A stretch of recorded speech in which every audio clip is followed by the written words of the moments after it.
welcome to my channel. My name is Allie, and in today's video I'm going to be talking about 5 ways to de-stress and lower your anxiety. So with everything that's going on with holiday season and stressing about having to buy gifts for everyone, having to travel to see everyone, then on top of that we have our everyday inflation, our work stress. I want to talk about ways that we can handle this. That way we don't get overwhelmed and to the point where we are just having so much anxiety and we just feel such at a standstill. Before I discuss my 5 ways on how to de-stress and lower anxiety, I want to first talk about what exactly is stress.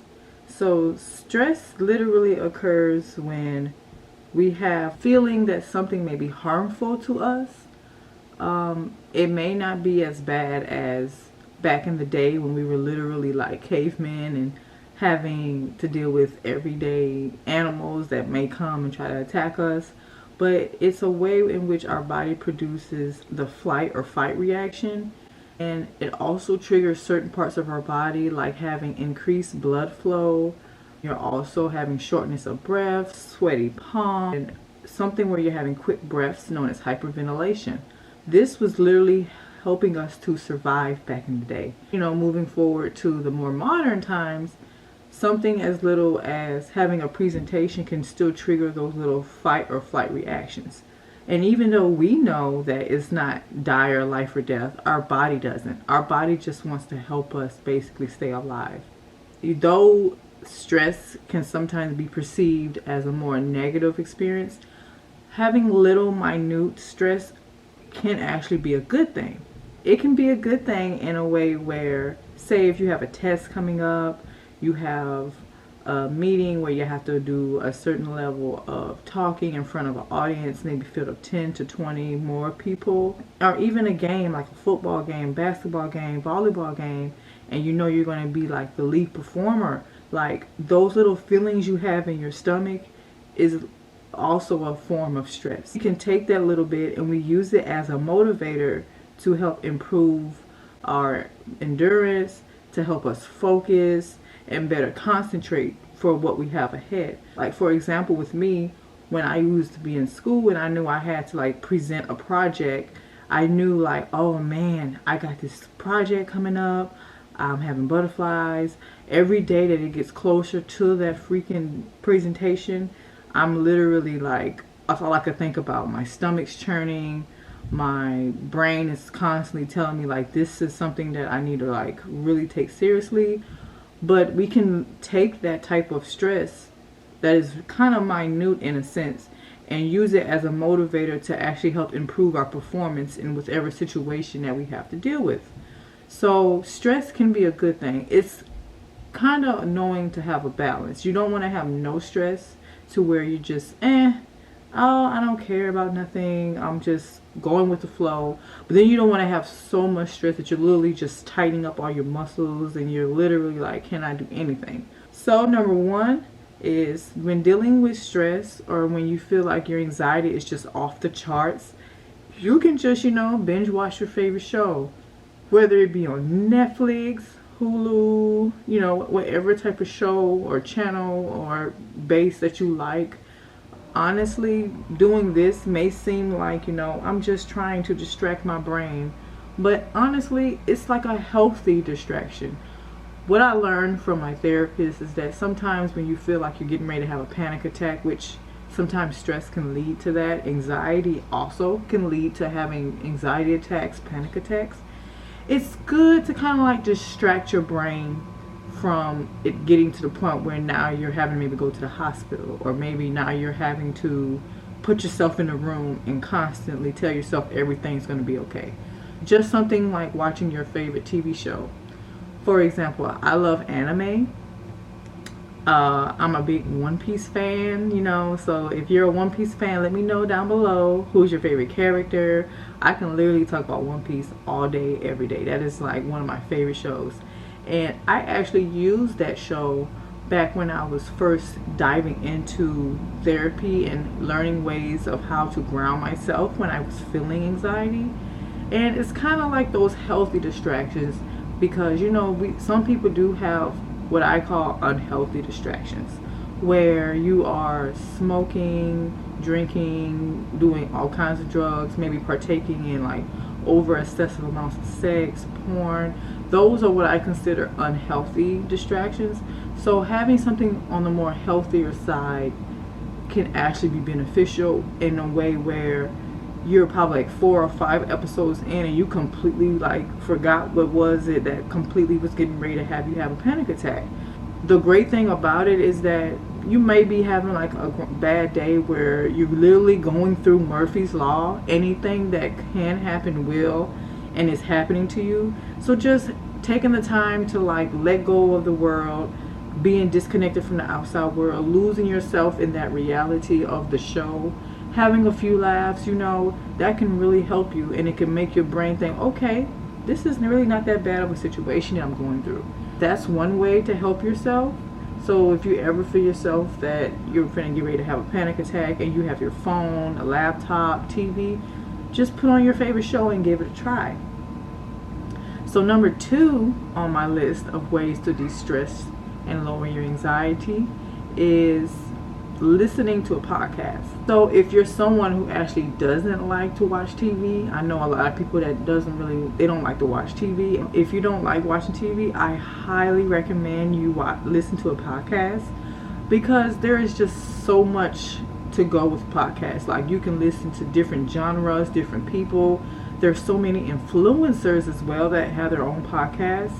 And personally for me, I like self-development and financial topics. So when I feel myself needing to just listen to someone that have a very expertise in that type of field, and I don't have like a friend to talk to right that moment, or you may not don't even have any friends that are knowledgeable in the topics that you want to talk about, or they're not even interested, having podcasts to where you can listen in your car, do dishes, fold laundry, or even if you're just like commuting to work, it is very beneficial to just be able to sit back, put on your headphones, maybe put it through the Alexa app, and just listen to whoever or whatever topic you want to hear. Another beneficial thing about listening to podcasts is that you might also meet other people that are like-minded as you. So let's say you're into finance, and not everybody around you in your near close vicinity, like friends or family, are all about finance, or they're not that knowledgeable, and you want to be able to discuss or have certain questions about finance. Having podcasts where you can literally take the time, listen to their perspective, listen to their experiences about what they went through, and then they have like the comic session. You can literally be talking to different people about different topics pertaining to finance.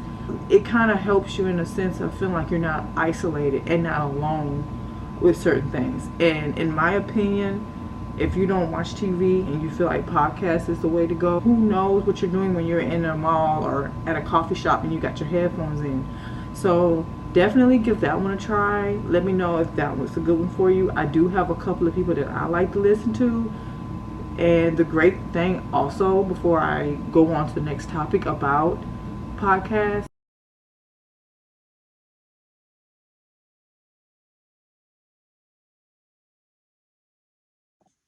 so my third tip for de-stressing and lowering your anxiety is having a burn book, like literal burn book. And I don't mean the Mean Girls version where you're writing and just talking about a whole bunch of people in a way where you're kind of like bullying. I mean, this is like also journaling. You're taking a combination of journaling your thoughts, talking about your feelings, and if you're someone that that are afraid, if you're someone that is afraid that someone might, see what you wrote and expose you, which that's kind of bad. They're going into your your space, but you can literally do a journal prompt about how you're feeling that day or whatever's going on in your life. And then at the end of it, you just take it and you burn that page. So for me, I am really bad at internalizing how I feel, and sometimes it can build up to where I'm like a balloon and I pop. And everybody that's around me, I start projecting how I feel. And this is really not healthy, and it actually creates more stress because you're not able to get it out. When having a burn book, literally all you have to do is write how you're feeling. There are also some that also has like activities and questions to kind of really get you to thinking about how you're feeling and analyzing your thoughts. I ended up learning this through my therapist because she told me all you have to do is go on Amazon, type in type in burn book. I do want to say before you just grab any old journal, make sure that it says this is safe to burn because I mean, you can't just be burning any papers. Papers, can burn, of course, but those type are made to burn in a way where it's not flammable and it won't spread. So I can link below down in the description the type that I used. You can literally just go on Amazon though and just put burn book, and there's so many different types. And I honestly feel like it's a great outlet for as well. If you're someone that's always in their thoughts, like myself, I'm always thinking, and sometimes I can end up overthinking. I am a bad overthinker. So just go take a look, try it out, let me know if it helps. But I honestly feel like when you do that, it's kind of like letting go a big burden off of your chest, off your shoulders. Like, I get to say how I feel, and I get to literally throw it in the earth, in the dust, and it's completely gone and it's safe. So you don't have to worry about anybody possibly discovering your journal. And so, my fourth tip for de stressing and lowering your anxiety is going out in nature, getting lost in nature. Whether that be going for a walk, going for a hike, going to the park, sitting down, reading a book, going to the beach, just anything that has to do with going outside. So for me, I like to go hiking. And honestly, in my opinion, this to me is a great outlet for lowering your stress levels because sometimes just being in a house, it doesn't work because even being at home can sometimes be stressful. Like you might have certain triggers in your own home. And sometimes it just takes being disconnected from the outside world, be to yourself, because all you have when you're outside is you and nature. Listening to the trees blowing in the wind, listening to birds, listening to bugs. It may sound weird and corny, but honestly, sometimes that's pretty much what you really need. And as a grounding technique, like one of the main type of grounding techniques is taking your shoes off, getting your bare feet in the soil, and actually becoming a part of Mother Nature to get to feel the natural energies and vibrations of Mother Earth. So if you're ever feeling like you just need to like not be around technology because literally everything that we are succumbed to this. Like I myself, I have technology everywhere with me.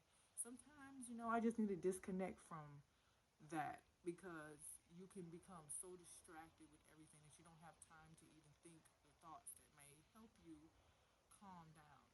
So just, go out, put your phone on do not disturb or turn it off if you need to. In fact, if you even feel like you need to leave it in the car or leave it at home, I'm not able to because I have kids, but having it on do not disturb helps me know like I am right by myself right now. I am focusing on me. And every time I get done hiking, I promise I feel like I am better. And I can always tell when I need to go back out and just get lost in nature. You can even just do activities, whether that's canoeing. I sometimes go canoeing or kayaking, and it's a really great outlet. Plus, you get some exercise in. So, my last and final tip for lowering your stress and anxiety levels would be to create your own sanctum. This one takes a little bit of creativity just because, if you're anything like me, where I have kids, I have a husband, and pretty much everybody occupies every piece of space around me. Sometimes you just need to have that corner or that room where it's nothing but you, filled with stuff that you like, filled with things that represent who you Whether you're a parent, whether you're a wife or husband or spouse, you are you before you became that. And sometimes you can get lost in who you are because you're filling the needs of everybody else around you. For example, we have a storage closet and I used it. I created my own, I want to say, meditation corner slash office space. And it works for me. Like, I have everything I want that represents me. Like, I have crystals, I have quotes all around the walls, I have plants, I have everything that represents me in there, my anime stuff.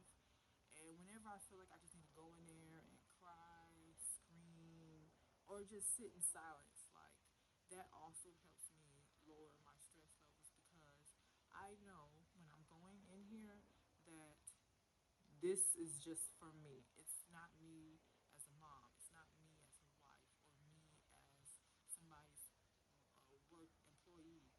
Like I know when I go in here, this is me. Like this is my inner child, basically.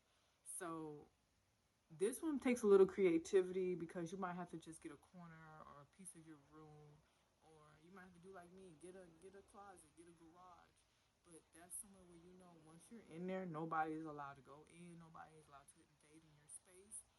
And even with little kids, I do believe that kids deserve to have their own space because they're humans, they're tiny humans, and they need to be able to have something where they know this is for me and I can go and center myself and ground myself in.